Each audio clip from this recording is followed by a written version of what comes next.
Hold on tight. This is the Generic Live Show. And now the official results of the Australian Marriage Law Postal Survey. For the national result, yes responses, 7,817,247, representing 61.6% of clear responses. That's 61.6% of clear responses were yes. No responses, 4,873,987, representing 38.4% of clear responses. That's 38.4% of clear responses were no. A further 36,686 responses were unclear, representing 0.2% of total responses. At a state and territory level, every state and territory recorded a majority yes result. Every state and territory recorded a majority yes result over 60%, with the exception of New South Wales, which recorded a majority yes result of 57.8%. ACT had the highest majority yes at 74%. And that is... thanks for joining us here on the Generic Live Show for a Sunday. It's Dale Campbell here with you. That there was the official, was the official result of the Australian Same-Sex Marriage Postal Survey, an adventure. There's just another stage in the adventure for the right for marriage equality. That is just amazing, and we talked about this last hour as well, but it just, you kind of have to go, you know, we got this far, and I was actually having a conversation with someone today about this. It's kind of like, well, and my point was, well, the plebiscite would have told us the same thing. Opinion polls tell us the same thing here. Why did we need to spend $122 million, that's million with an M, on a postal survey that would have told us the same thing as this same-sex marriage plebiscite? I don't understand. It is baffling to me, but it's here, and Malcom has says overwhelming result means Parliament needs to act now and get on with legislating. Actually, we'll hear more from the Prime Minister because last hour he got cut off. We'll play his speech in full detail in just a moment. Here, but he has said on radio, he said on record, and I think he says it in this clip here, this needs to be sorted by Christmas. So we could have marriage equality in Australia by Christmas time. But I feel like when this does happen, I feel like doing a special comment because I can't fit all of this in a segment. And I might actually bring on friend of the show, friend of mine, friend of yours, Maddie Benedetti, either back on the show or in that special comment, because she was here when the same-sex marriage plebiscite, the first idea of it, came to light. And the fact that got bounced around and got rejected, and the survey got picked up and, you know, got through a resounding yes, and now that we're in the Senate arguments and the religious freedom stuff is also holding up, kind of a fun thing. Well, not a kind of a fun thing, but you know what, like, it's kind of holding up this kind of process because people are like, hang on a minute, we didn't do this.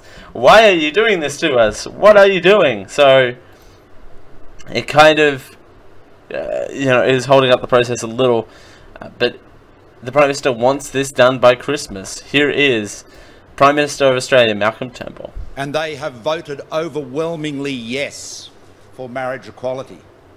They voted yes for fairness. They voted yes for commitment. They voted yes for love. And now it is up to us, here in the Parliament of Australia, to get on with it. To get on with the job the Australian people have tasked us to do and get this done this year before Christmas. That must be our commitment. We ask the Australian people for their view. This was an unprecedented exercise in democracy.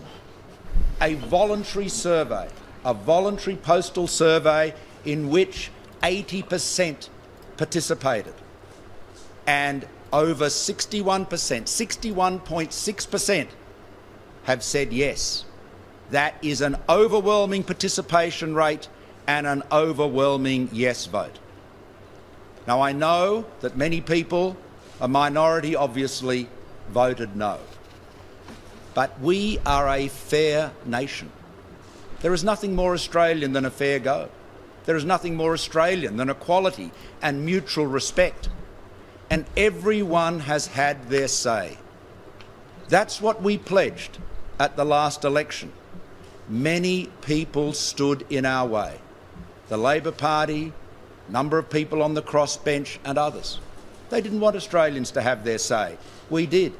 And it is a great credit to Matthias Cormann that he was able to put together this ABS postal survey. A great credit to him, a great credit to the ABS and the officers of the Australian Electoral Commission that assisted them to have this done so efficiently, so comprehensively, so emphatically.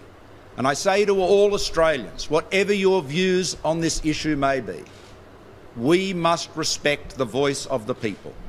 We asked them for their opinion and they have given it to us. It is unequivocal. It is overwhelming. They are our masters, we who are elected to Parliament. It is our job now to get on with it. Get on with it and get this done. It's fair. The people have voted yes for marriage equality. Now it's our job to deliver it. That is Malcolm Turnbull there talking straight after the responses for the same-sex marriage survey. Now, I will repeat this argument like me and Matty Benedetti made the point when we were talking about the first plebiscite back last year in 2016.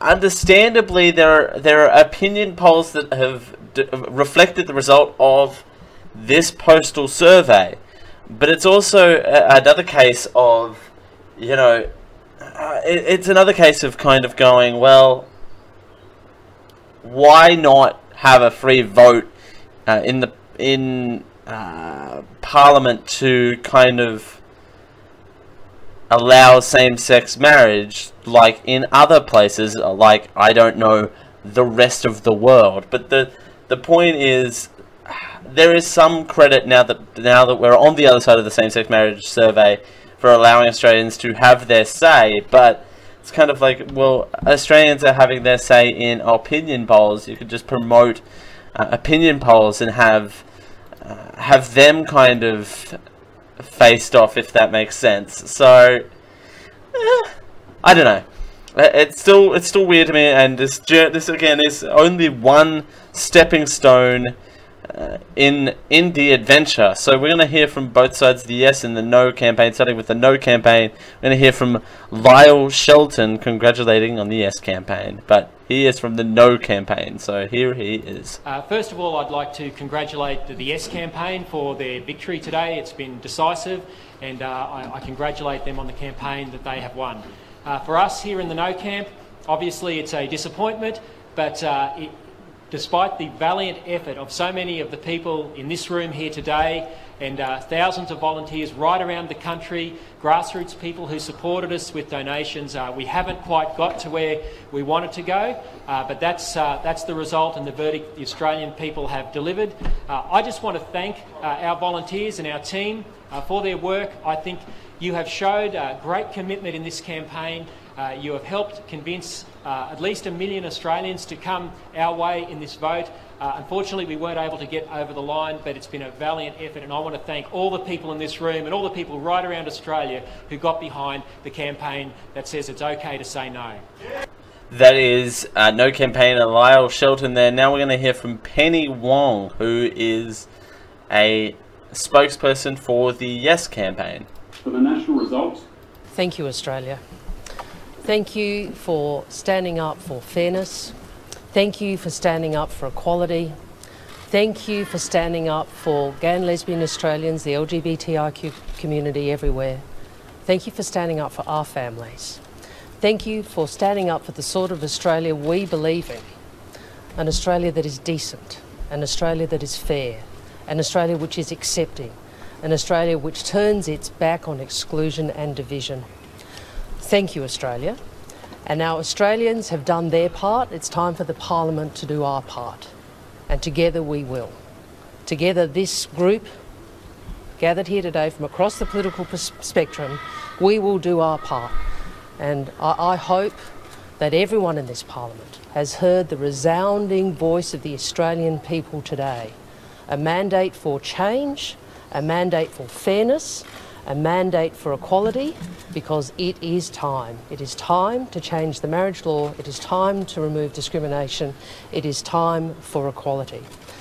Final comment I want to make is this, and that's to our community, the LGBTIQ community across Australia. You didn't want this process, and it has been really hard for many of you. I know that because I've moved around the country and spoken to many of you. And I hope from this you can take a message of solidarity, of support, of decency from your fellow Australians. So that was Senator Penny Wong, who was a spokesperson for the Yes campaign. Now let's break down these results, and apologies if this is sounding very familiar from the first hour, but we've got people joining us for the second hour. You know, it's a huge story. So there's that. So nationally, the question that was sent out to millions across this fine land of down under: should the law be changed to allow same-sex couples to marry? Nationally, 62% said yes, 38% said no. New South Wales had 58% yes, 42% no. Victoria had 65% yes, 35% no. Queensland had 61% yes, 39% no. West Australia had 64% yes, 36% no. South Australia had 62% yes, 38% no. Tasmania had 64, 36. That's yes, no, respectively. Australian Capital Territory had 74, 26. That's 74 yes, 26 no. And Northern Territory had 61, 39 to the yes. 39 to the yes. Now, and there were websites out there shaming, like straight out there, shaming the no. There was the whole thing of here's the territories that kind of went no. Now, but I do want to play this audio here from ABC's election analyst Anthony Green, who explains why New South Wales as a collective voted no in this state election.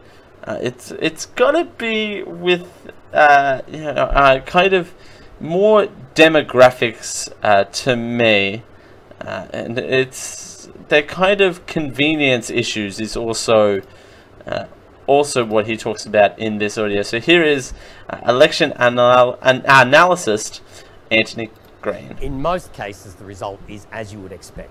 The yes vote was very high in inner city electorates, and it faded away to be lower in rural electorates. It was lower in outer suburban areas, lower in regional areas, and highest in inner city seats.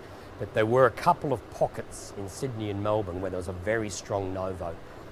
Most of them in Labor electorates, but the key attribute of them was their electorates with very high proportions of people from a non-English speaking background who've come from a culture where debates on same-sex marriage and homosexuality have not been common in politics.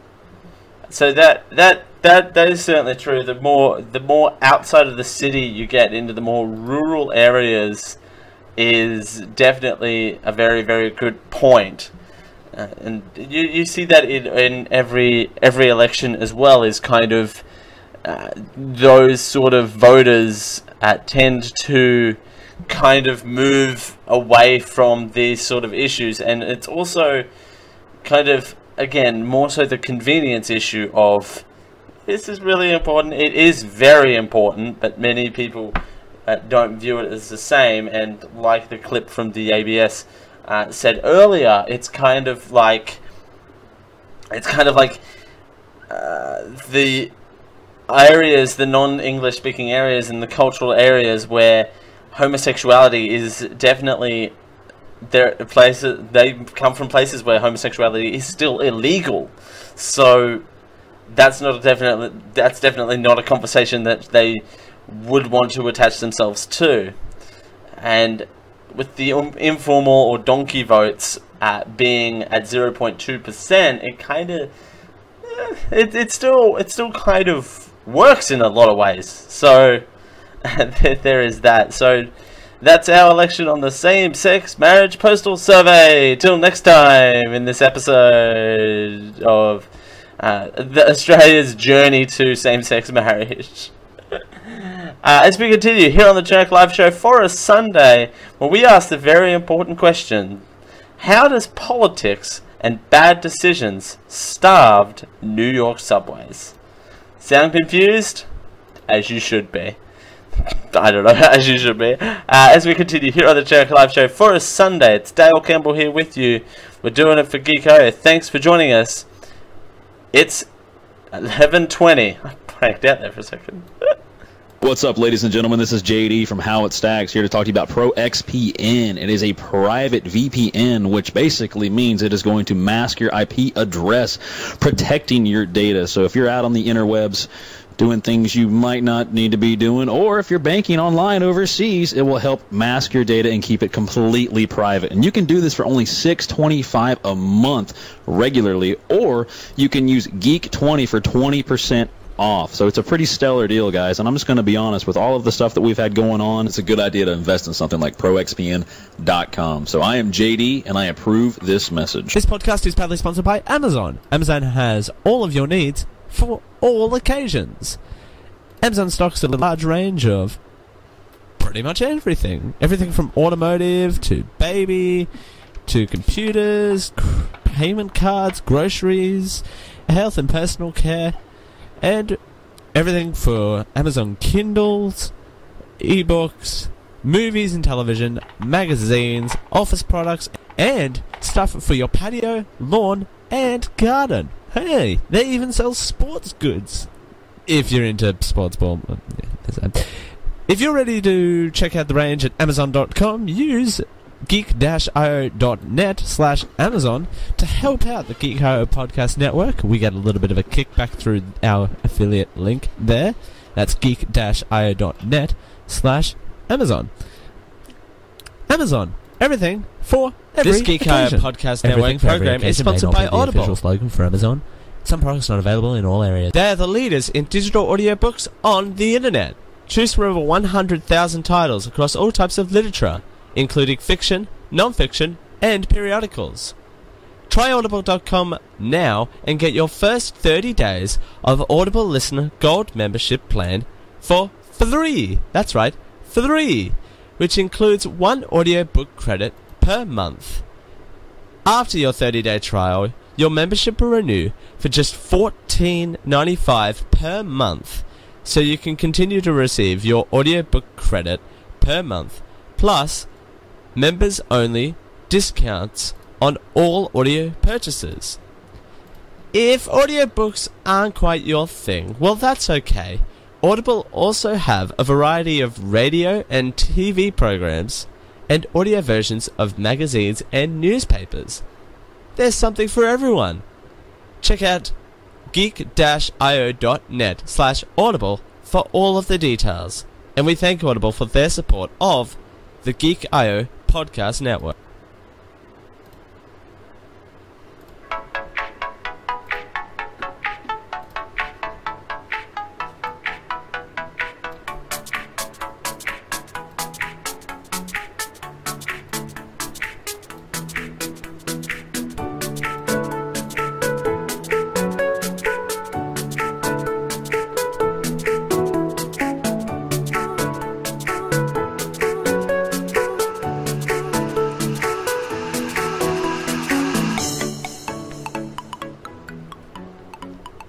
We're here to give you a big dose of genericness.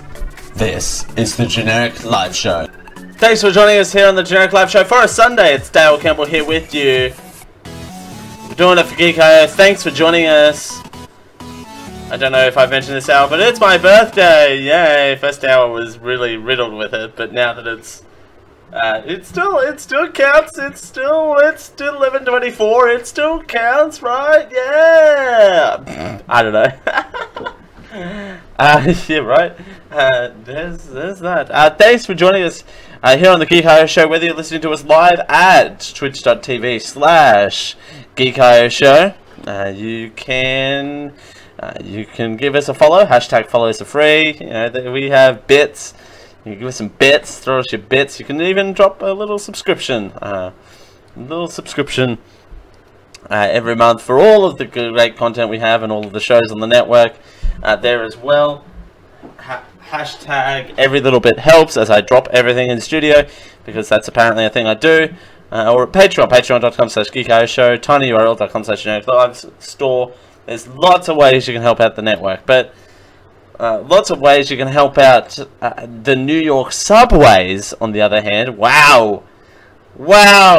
Segway of the century! Segment of the century! Doodah!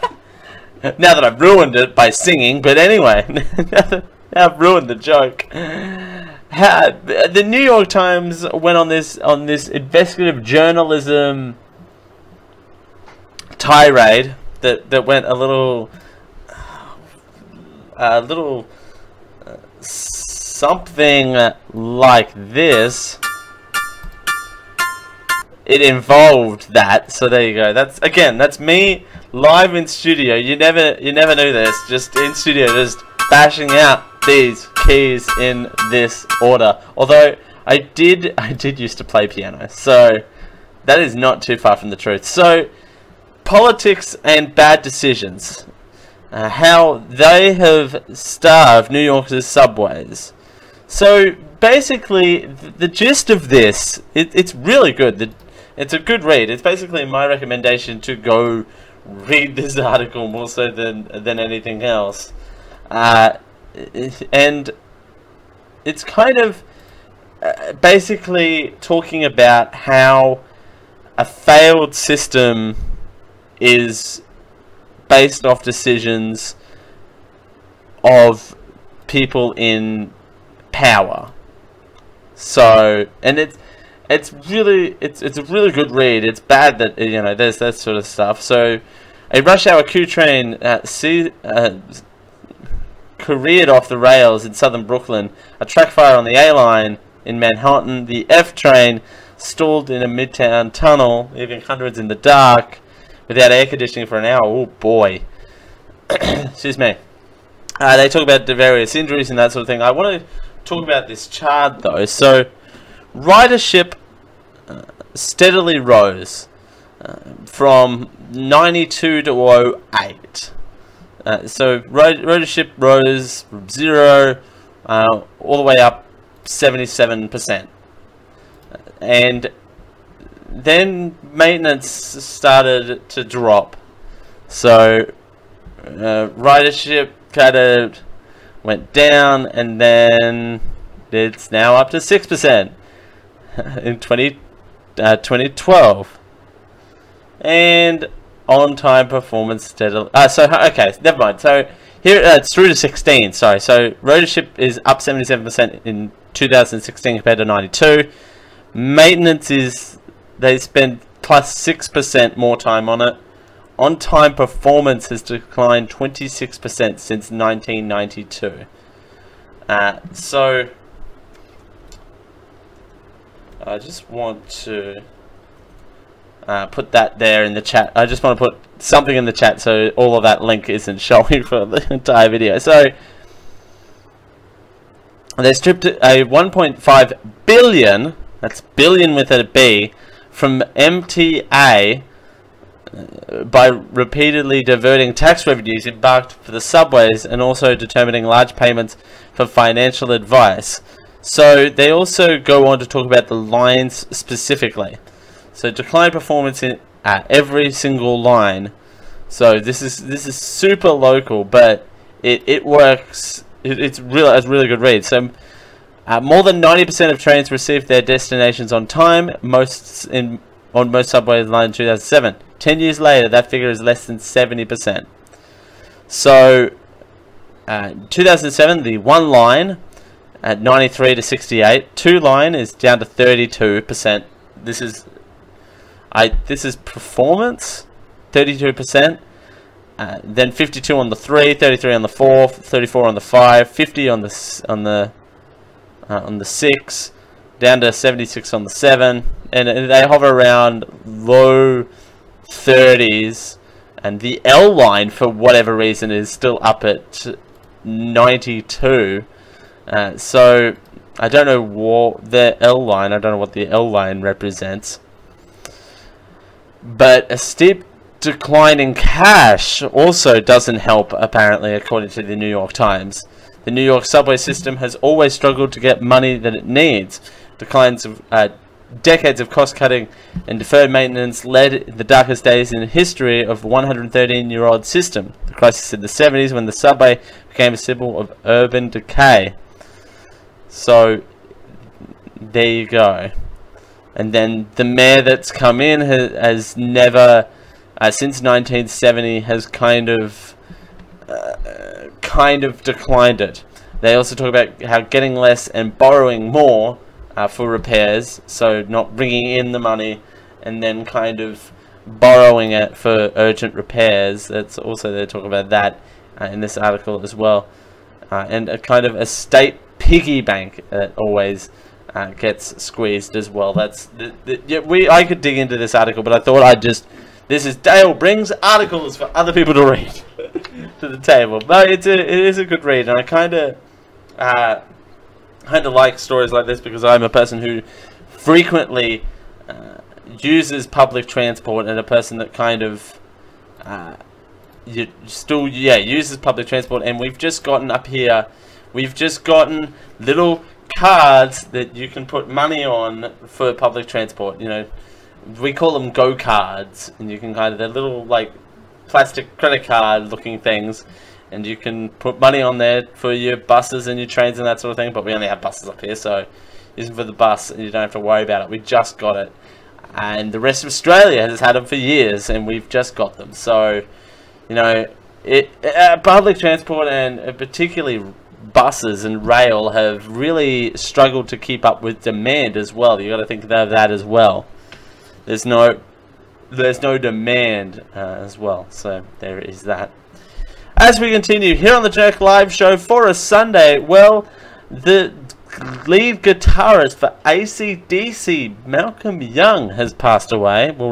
Music icons remember him. And also, what do aliens and techno music have in common this week? You'll find out. All this and more coming up next on the Jerk Live Show with Dale Campbell. Thanks for joining us.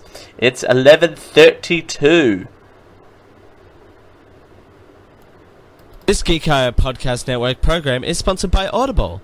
They're the leaders in digital audiobooks on the internet. Choose from over 100,000 titles across all types of literature, including fiction, non-fiction, and periodicals.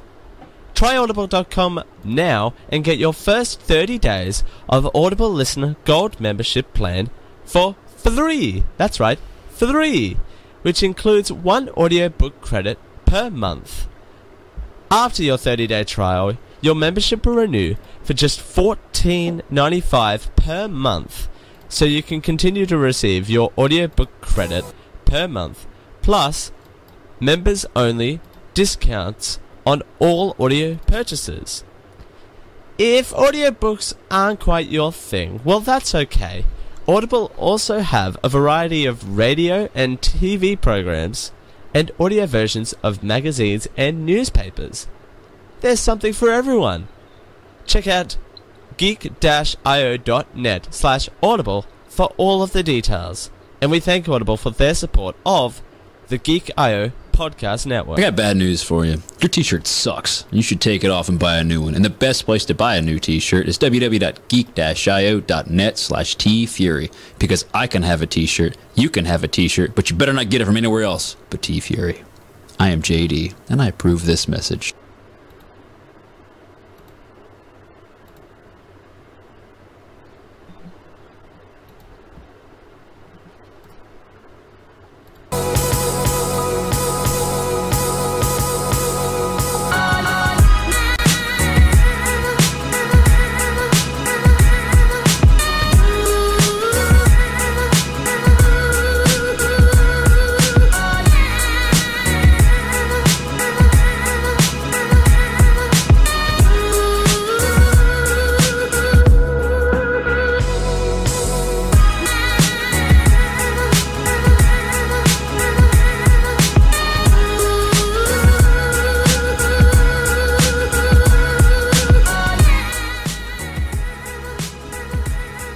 8 out of 10 fictional doctors say that you should start your day the generic live show way. This is the Generic Live Show. Thanks for joining us here on the Generic Live Show for a Sunday. It's Dale Campbell here with you. We're doing it for Geeko. Thanks for joining us. We had a little bit of a technical hiccup there. We do apologise for that, but thanks for joining us. Regardless, we're here again. Thanks for joining us. You know, it happens. Technical hiccups. You can't avoid them. This music's pretty good. I like this. Alright. Thanks for joining us. So, musical icon Malcolm Young, not Neil Young, not Neil Diamond, but Malcolm Young from AC/DC, the lead guitarist, and oftentimes known as the best rhythm guitarist that rock people have seen. Rock people, you know, rock people. What is wrong with me? Rock people. Them rock people. Rock is not a genre I'm familiar with much, let alone classic rock. But anyway, Jimmy Barnes and Keith Urban both have said that Malcolm Young is the best rhythm guitarist that they've seen, as tributes for Australian music icon Malcolm Young, he dies at age 64 from early onset of dementia. Young, who is known for his powerhouse riffs and rhythm guitar that propelled the Sydney group into the world of stardom, died on Saturday afternoon. So yesterday afternoon. Where am I going? Oh, I'm skipping ahead. I'm already reading the article about aliens and techno, what they have to do with each other. Australian rocker Barnes said Young was, quote, the greatest rhythm guitarist player ever, unquote, and extended his condolences to his brother and fellow AC/DC member Angus Young. Number one in the chat room is schooling me. I should be saying rock and roll, not classic rock. I do apologise. It's a sad day for music, Burns posted on Twitter. Australian country music star Urban said he was devastated by Young's death. Quote, for me personally, the greatest rhythm guitarist of all time, Urban tweeted. Quote, thank you, Malcolm, for all of your spirit and fire and passion, ferocity, gravitas, and all of your ethereal inspiration. Eddie Van Halen was among the large cohort of international rock greats who have also paid homage to Neil Young online. I keep saying Neil Young. Not Neil Young, it's Malcolm Young. Malcolm Young was a friend of mine and my heart and soul of AC/DC, Van Halen says. Quote, I have had some of the best times of my life with him in our 1984 Europe tour. He will be missed, and my deepest condolences to his family, bandmates, and friends. So there you go. We got other people who said tribute. Ozzy Osbourne, Motley Crue, co-founder of Nikki Sixx with 2 X's, Rage Against the Machine, Axeman Tom Morello, and Kiss frontman Paul Stanley. But yeah, Young wasn't in the band. I said Neil Young. It was replaced by his nephew Stevie for ACD's last tour, promoting the 2014 album Rock or Bust after dementia forced him into retirement. He died peacefully on Saturday. Formed in so some background on some AC/DC. If you're not familiar for who they are, you can get schooled with me. Yay! They are a Australian rock and roll band formed by Malcolm and Angus Young, 1973, out of Sydney, who they pumped out music all of the time during that time, like Powerage, Dirty Deeds Done Dirt Cheap, which say that 10 times fast and you'll be amazing. The band survived the 1980 death of frontman Bon Scott, returning with the classic Back in Black, which remains to be their second best-selling album of all time, with an estimated 50,000 copies sold worldwide. So Angus shared the sad news on Facebook, this morning. Quote, take two. As his brother, it is hard to express in words what is meant during my life. The bond we had was unique and very special, he posted. He has left behind an enormous legacy that will live on forever. Malcom, job well done. So, there you go. That is sad. I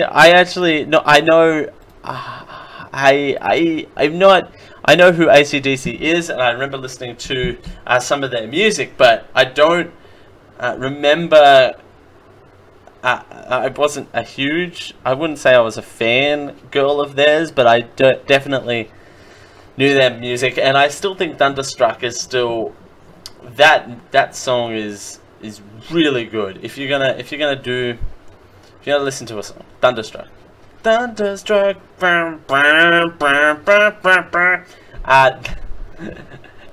Play that underneath the new segment of the show that kind of went awry in the first hour. But yeah, you can do that. So look up AC/DC, give them a spin, and do that. But don't blast them in outer space.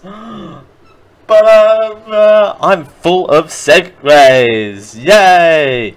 It was a good idea to... Now, here's a question you don't hear every day. Ask yourself this question. Here's a good question for you. Was it a good idea to beam our best techno in an alien world? Was it? Was it really?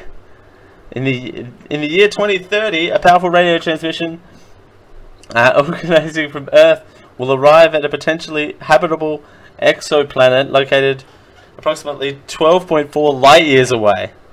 Huh. Impressive.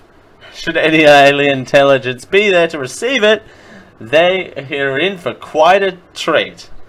Turns out they sent the Chainsmokers. The Chainsmokers have been put in a ship and sent away. See, I can make a Chainsmokers reference because I'm young. They sent away the Chainsmokers. The Chainsmokers are gone in a jet. That selfie and that closer song just zoom in space. they put on their unicorn booties and they are gone. The fact they had that still handy is pretty good.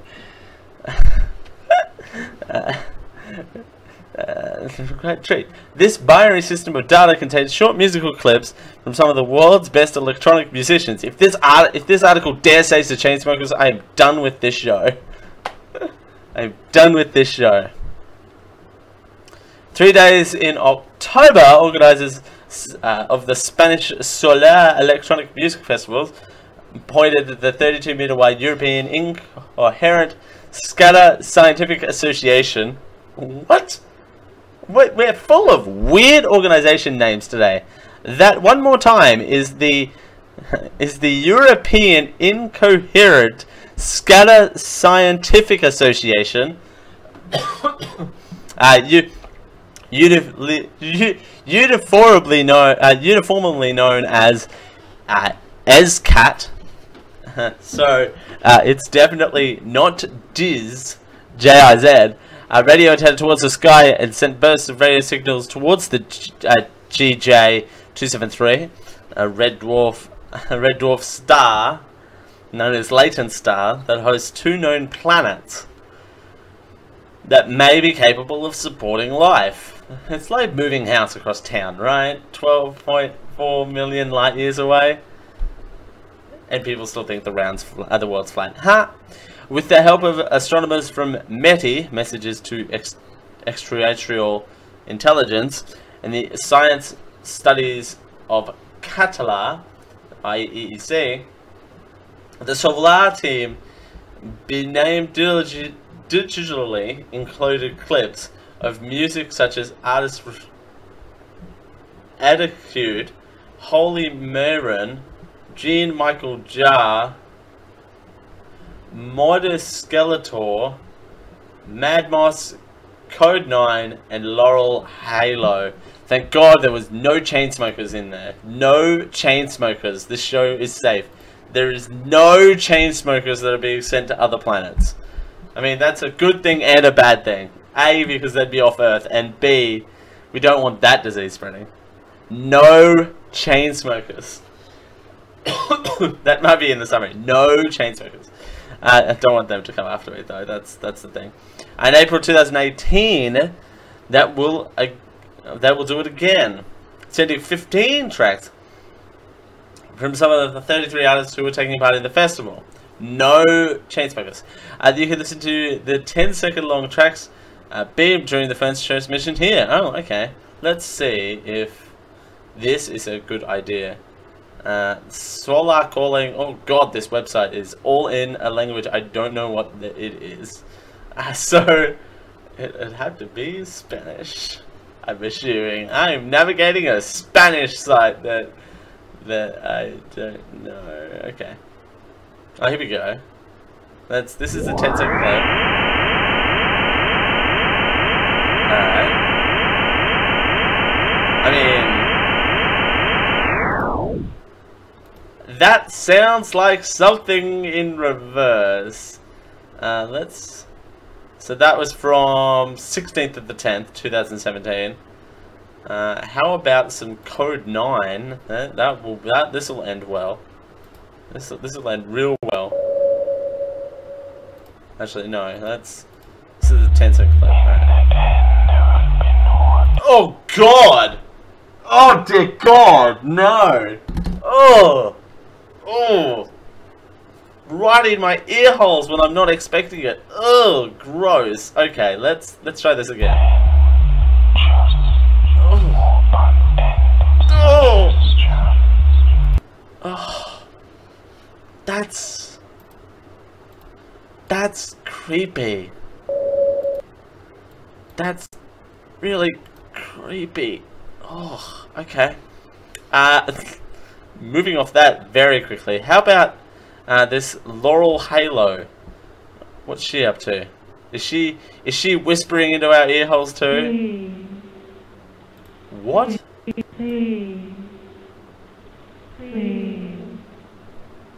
Please say. Okay. Wait. Is she the one saving us, or are we? What are we doing here? What about the Black Madonna? How about the Black Madonna? The Black Madonna. How about it? We await the day with relish that somebody dares to make a dance record that consists of nothing more than an electronically programmed bass drum beat that continues playing the chords monotonously for 8 minutes. What? Okay, I feel like this is a post-show exploration. But we're sending things in outer space. We're sending clips of techno songs to outer space to see if there's life on another planet, I suppose. 12 light years away for some reason. Called Sonia's Calling, the project is a, quote, celebration of artistic scientific experiment and a collective reflection to open to humans and extraterrestrials, according to the festival's website. So this festival is legitimately designed to gather people around. Oh, stop that!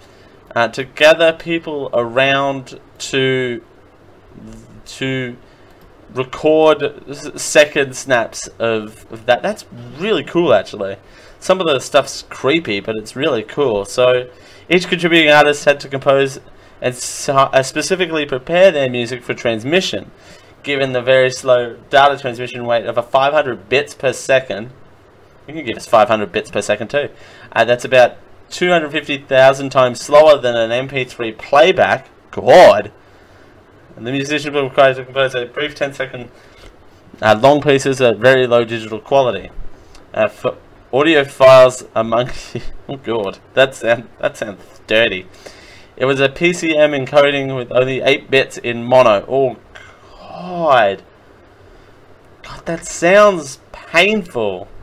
But that's a cool concept. I don't know how.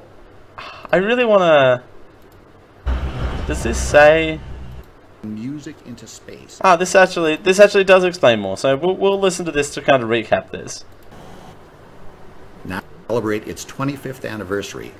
The festival turns its 25th antennas upwards, sending music into space in an attempt to make first contact with an alien civilization. Huh. Okay. I'm the president of METI, an organization dedicated to messaging extraterrestrial intelligence.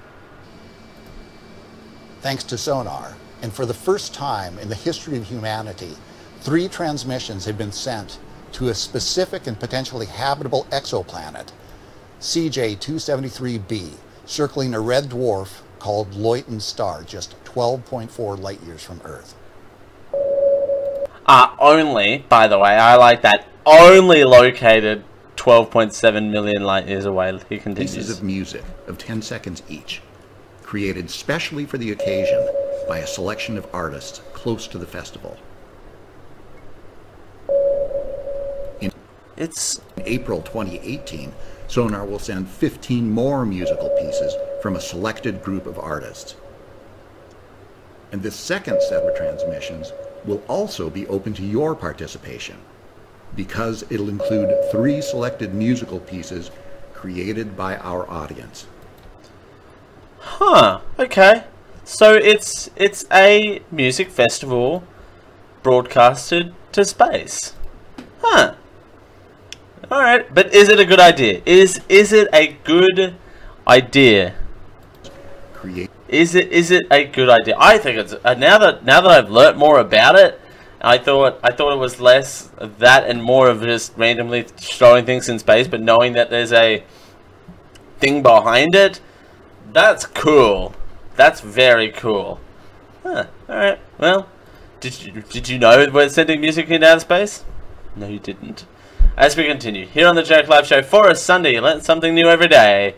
Here at GLS HQ, just doing our jobs.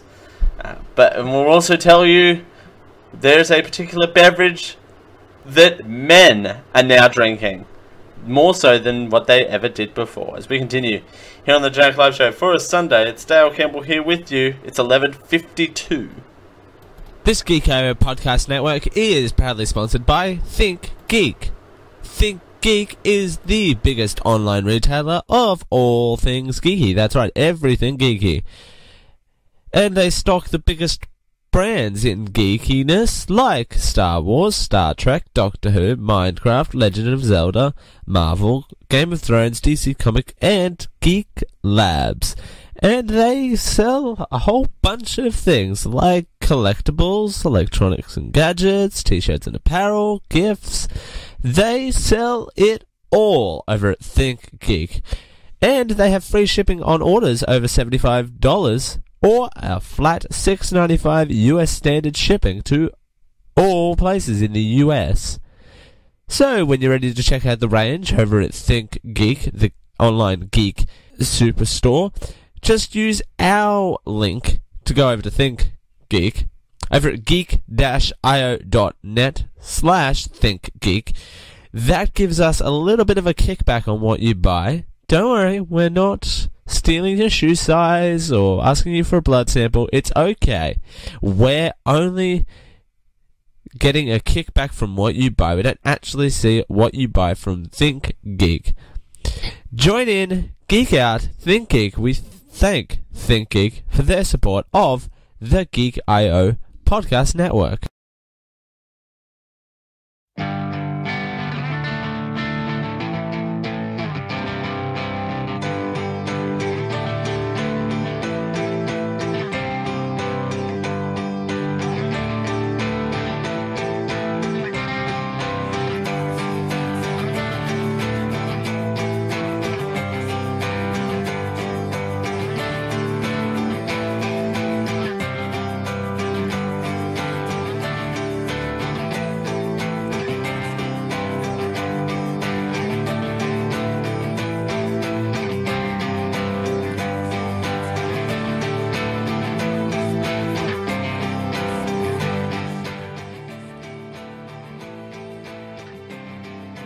Whether we're waking you up or putting you to sleep, this is the Generic Live Show.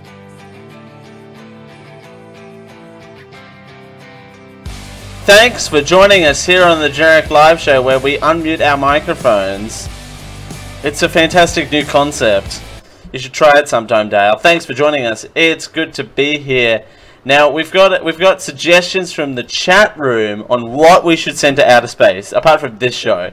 Apart from sending 10-second snippets of this show, we should apparently send the Geek.io theme music, the mantra of Geek.io out. That ruined my punchline. I ruined my punchline. We should send the infamous Geek.io theme music into outer space. We should do the infamous quack.mp4 in space. Could you imagine this in space?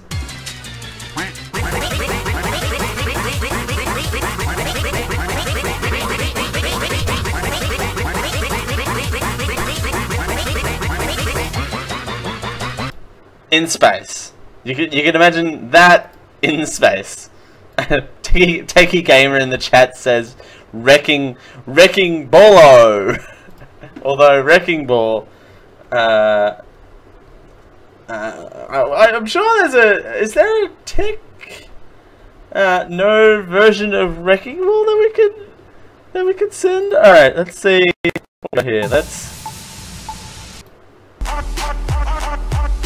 That's not. What is this?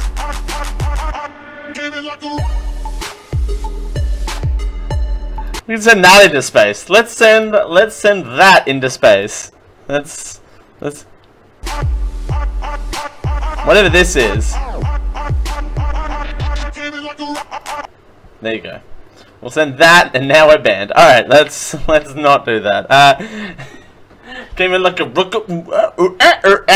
Alright. What was that?